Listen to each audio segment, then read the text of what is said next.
Sriram properties வழங்கும் கல்யாண மாலை த்ரோபேக் பட்டிமன்றம். முதல்ல இந்த தலைப்பை இவங்க போட சொன்னதே பெருமைங்க, ரொம்ப முக்கியம். ஏன்னா இன்னைக்கு பொருளை தேடி ஓடக்கூடிய உலகம், அருள் என்கின்ற மன நிம்மதி எங்கே கிடைக்குங்கிற ஒரு நிலை, இது ரெண்டுக்கும் என்ன விடை என்பதை சொல்லத்தான் இந்த தலைப்பு கொடுத்துருக்குறாங்க.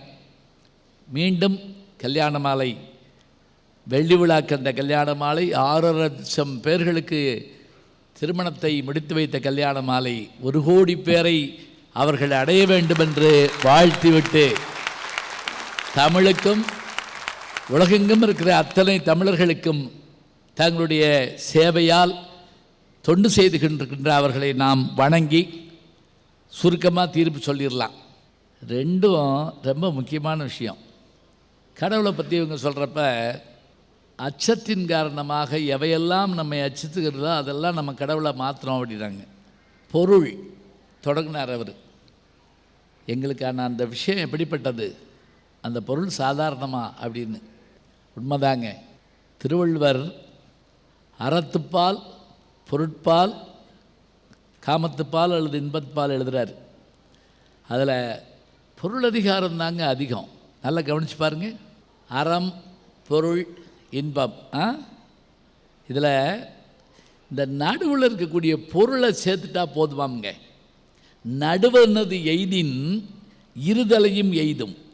இந்த பொருள் இருந்தால் அறம் செய்து புகழ் பெறலாம், இந்த பொருள் இருந்தால் இன்பத்தை அடையலாம், அதனால் பொருளை தேடு.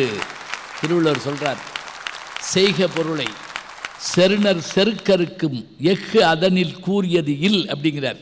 சொல்கிறார் பாருங்க, செய்க பொருளை. ஏய் சப்பாரி, ஞாபகம் வச்சுக்கோ, பொருள் என்ன ஒரு ரூபாய் மதிக்க மாட்டான். செருணர் யார் தெரியுமா? எதிரி. உன் எதிரியினுடைய செருக்கை அறுக்கக்கூடிய ஒரு கருவி உன்கிட்ட இருக்குன்னா அது எதிரிமா? நீ தேடுற பொருள் தான். அந்த பொருள் தான் உன்னை என்ன செய்து உயர்த்தி கொண்டு போகுது. கடவுளை போய் கும்பிட்ற கூட எப்படிங்க போய் கும்பிட்றோம்? அந்த அவரை பொன்னார் மேனியனே புலித்தோலை அரைக்க செத்து மின்னார் செஞ்சடை மேல் மிளிர் கொன்றை அணிந்தவனே, மண்ணே மாமணியே மழபாடியுள் மாணிக்கமே, அண்ணே நின்னையல்லால் வேறு யார் என்னைக்கேனே சொல்கிறார் இல்லையா? அதே சுந்தரர் தான் அவர்கிட்ட சொல்கிறாரு, ஒன்றும் இல்லை, பெரிய டிபார்ட்மெண்டல் ஸ்டோரே யாருன்னு கேட்டால் சிவபெருமான் தான். இவர்கிட்ட போய் சட்டைகள், அவர்கிட்ட போய் சாப்பாடுகள்லாம் கேட்காத, மொத்தமாக சிவபெருமான்ட்டுக்கு போய் கேளு, எல்லாமே அவர் கொடுத்துருவார். என்ன தெரியுமா? நம்முடைய துன்பத்தை சில நேரங்களில் வேற ஆள்கிட்ட சொல்ல முடியாதுங்க. சொல்லி பார்த்தா என்ன செய்வாங்க, நல்ல வேணும்டை அப்படிம்பாங்க, அவ்வளோதான். அப்போ அவன் என்ன செய்கிறான் தெரியுமா? எனக்கு இதை கொடு, அதை கொடு. அதைத்தான் இவங்க சொன்னாங்க. பாரதி போய் உப்புக்கு பருப்புக்கு அலைய விட்டேன்னா நாத்திகடம் போயிடும் பார்த்துக்கோ. யார்? பராசக்திகிட்ட போய். ஏன்னா அந்த உரிமை உண்டுங்க, கடவுள்கிட்ட அந்த பேசுகிற உரிமை உண்டு. அதனால தான் அந்த தன்மை இருக்குது. பொருள் வேணுங்கிறத நம்ம இல்லைன்னு மறுக்கவே கூடாது. ஏன்னா அந்த பொருள் இருந்தால் என்ன பெருமைன்னு நமக்கு தெரியும், இல்லைன்னா என்ன கஷ்டம் தெரியுமா? அப்போ அதை கூட பேசிக்கிட்டு இருக்கப்ப அழகாக சொன்னார் விஜயகுமார். கந்தர் அனுபூதின்னு ஒரு நூல் இருக்குங்க, அருணகிரிநாதர் கிளியாக பாடினது. அதில் நம்ம என்ன நினைக்கிறோம், வெறும் முருகனை மாத்திரம் பாடிட்டு கிளம்பிட்டார் அப்படின்னு. இல்லைங்க, முருகன்ட்டே கேட்குறாரு, பார் முருகா, எங்கள் வீட்டில் வறுமை மாத்திரம் வராமல் பார்த்துக்கோ. ஏன் தெரியுமா? வறுமை வந்துச்சுன்னு வையே, அதனால் என்ன ஆகும்னா என் வடிவம் முதல்ல மாறி போகும். என்னையா எப்படி இருந்தாலும் இப்படி ஆகி போனேன், சொல்லு மாறி போகும். 7ஆம் தேதி தரேன்னு சொல்லியிருப்போம், செய்ய முடியாது. என்னுடைய உருவம் மாறும், மனசு மாறும், என் சொல்லு மாறும், எல்லாமே மாறும். எப்போ தெரியுமா? எங்கள் வீட்டுக்குள்ளே வறுமை வந்துச்சுன்னா. அதனால் முருகா, அது வராமல் பார்த்துக்கையே. வடிவும் தனமும் மனமும் குணமும் குடியும் குளமும் குடிபோகியவா அடியந்தமிழா அயில்வேல் அரசே மிடி என்றொரு பாவி வெளிப்படினே. மிடின்னு என்ன தெரியுமா? வறுமை. பொருள் அத்தனை பெருசு. இன்னும் அதுக்கு மேலேயும் போய் சொல்கிறாரு, இந்தப்பா பொருளை தேடிப்பா, ஏன்னா அப்போ தான் உன்னை மதிப்பாங்க. பொருள் அல்லவரை பொருளாக செய்யும் பொருள் அல்லதில்லை பொருள். வார்த்தையை பாருங்கள் எப்படின்னு. சொன்ன மாதிரி நல்ல விஷயங்கள் எல்லாம் வெளிப்படுத்துகிறதா இருந்தால் அதுக்கு பொருளுடைய உருவம் இருந்தால் தானே முடியும். மனைவி தன்னுடைய பிறந்த நாள்னு சொல்கிறான்னு வச்சுக்கோங்க, என்ன செய்யணும்? நீ பல்லாண்டு பல்லாண்டு வாழ்க. ஒரு வருஷம் சொல்லலாம், 2வது வருஷம் திருப்புகழ் சொல்லலாம், 3வது வருஷம் விபூதி பூசலாம், 4வது வருஷம் என்ன ஆகும்? அவள் வரவே மாட்டாள். இவன்கிட்ட போய் யாராவது போய் பிறந்தநாள்னு சொன்னோம்னா அறிவுரையாக பேசி நம்மளை கொன்றுவான். அதுக்கு பதிலாக அவங்களுக்கே தெரியாமல் ஒரு சின்ன பொருள், அது சாதாரணமாக கூட இருக்கலாங்க, அதை கொண்டு கொடுத்த உடனே அங்கனக்குள்ளே அந்த கணவனுடைய அன்புக்கு ஒரு பொருள் வேணுமா இல்லையா? நான் உனக்காக இது வாங்கிட்டு வந்தேன், ஞாபகம் வச்சுக்கங்க. குழந்தைகள், பெரியவர்கள், நோயாளிகள், இறைவன் இவர்களை பார்க்க போகிறப்ப வெறுங்கையோடு போகக்கூடாதுங்க. ஞாபகம் வச்சுக்கங்க. நீங்கள் எப்போவுமே யார் வீட்டுக்கு போனாலும் சில பேர் குழந்தைகளை பார்த்த உடனே சொல்லுவாங்க, அது லட்டு, பூந்தி, ஜிலேபி, பிள்ளைகளுக்கு எச்சி ஊர் வாங்கிட்டு வந்திருக்கேன் போட்டுருக்குன்னு. இதெல்லாம் வாங்கலாம்னு நினச்சேன், பஸ் வந்துட்டேன். ஏன் அடுத்த பஸ்ஸில் வர வேண்டியது என்ன? உன்னை வர சொன்னாங்களா? இப்போ குழந்தைகள்கிட்ட அந்த சின்ன பொருளை கொடுக்குற போது அதுக்கு ஏற்படுற மகிழ்ச்சியை எதன் மூலம் தர்றோம்? பொருள் மூலம் தர்றோம். சொன்னாங்கல்ல, அவ்வளவு பணத்தை கொண்டு இறைவன்கிட்ட கொடுக்குறதுனுடைய நோக்கம் என்ன? குபேரன் யாருங்க? இருநிதி கிழவன்கிறாங்க தமிழில். இருநிதி என்னென்னு தெரியுமா? இருநிதிங்கிறது என்னென்னா சங்கநிதி, பதுமநிதி. சங்கநிதி, பதுமநிதினா என்னன்னு நீங்கள் கேள்விப்படாதீங்க. 1 போட்டு சைவர் போட்டால் 10 ஒரு சைவர், 2 சைவர் போட்டால் 100, 3 சைவர் போட்டால் 1000, 4 சைவர் போட்டால் இப்படி போடுறோம்ல. 32 சைவர் போட்டால் சங்கநிதி, 64 சைவர் போட்டால் பதுமநிதி. இந்த 2 நிதியையும் நரித்தோளில் வச்சு அவன் அப்படி கையில் வச்சிருப்பான குபேரன். சங்கநிதி பதுமநிதி 2ம் தந்து தரணியோடு வாடாலும் தருவரேனும் மங்குவார் அவர் செல்வம் மதிக்கோமல்லோம் மாதேவர்க்கு அவரன்பர் எல்லாராகில்பார் அப்பர் சுவாமிகள்.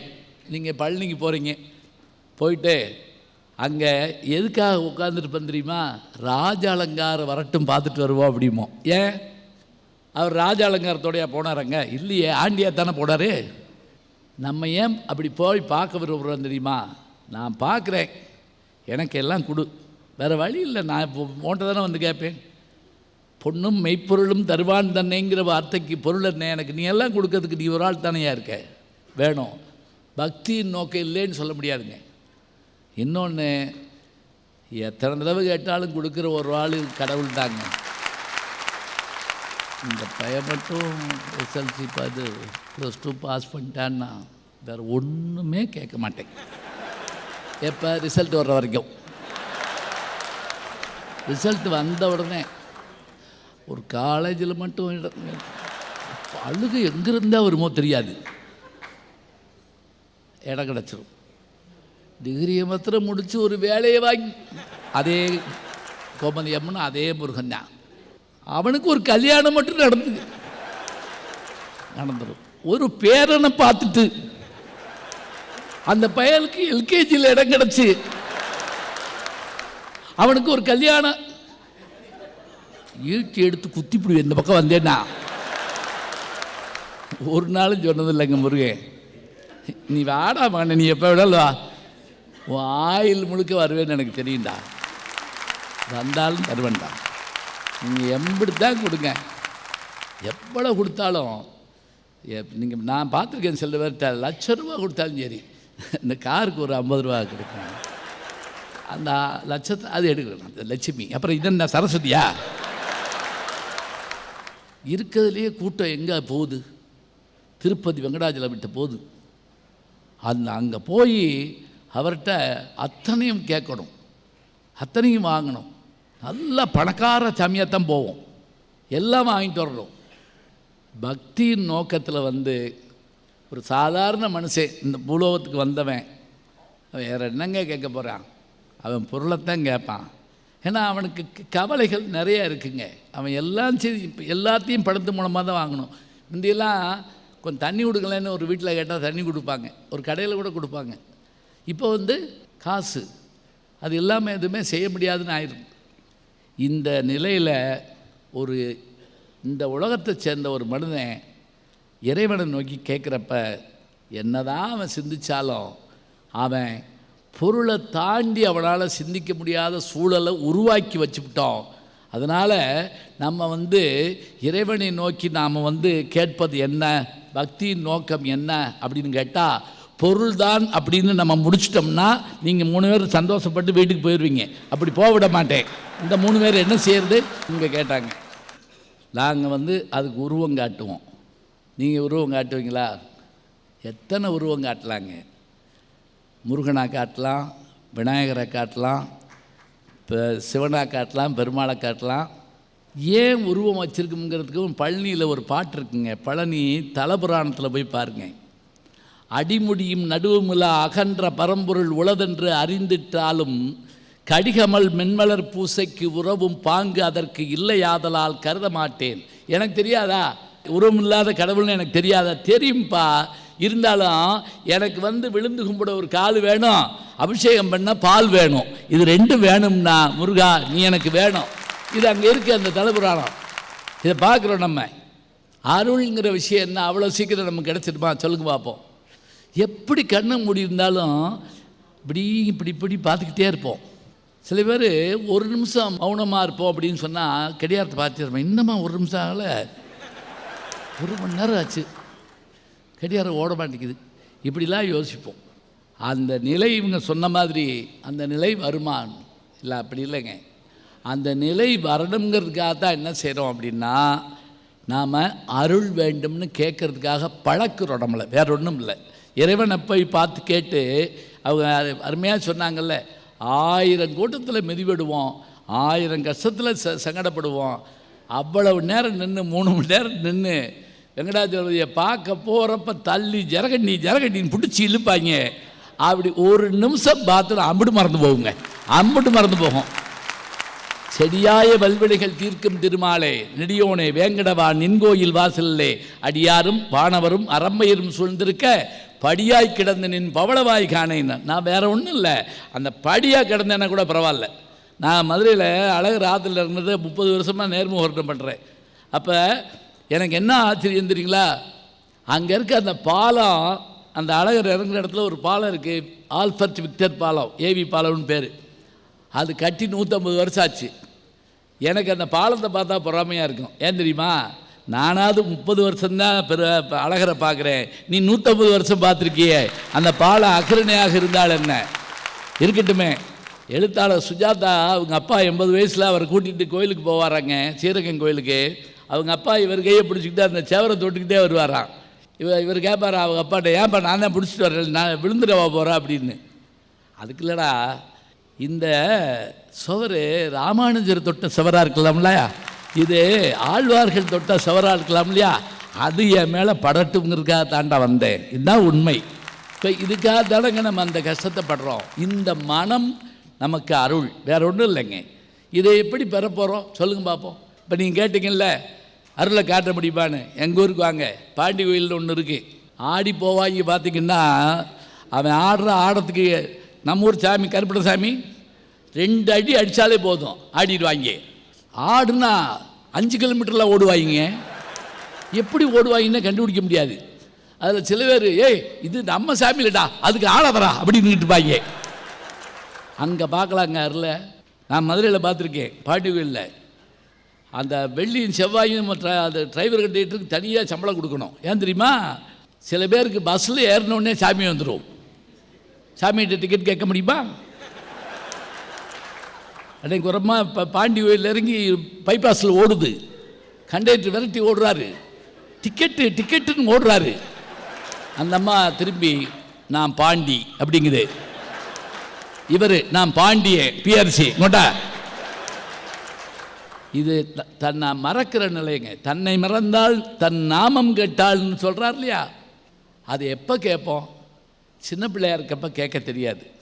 முதுமைங்கிறது இல்லைங்க, பக்குவம் என்பது உண்மை. சமயம்னால என்ன தெரியுங்களா, சமைத்தல் தானுங்க, வேற என்ன. அது பக்குவப்படுத்தல்னா அர்த்தம். ஒன்றும் இல்லை, விவேகானந்தர் போய் வருத்தத்தோடு நின்னார். யார்கிட்ட? ராமகிருஷ்ண பரமஹம்சர்கிட்ட. என்ன, அவங்க பங்காளிகள்லாம் சேர்ந்து சொத்தெல்லாம் பிடிக்கிட்டான், தந்தையார் இல்லை, வறுமை வீட்டில். இவர் கேட்டாரா, நான் வேணா உனக்கு வேலை வாங்கி தட்டுமான்னு கேட்டுக்கார். யார்?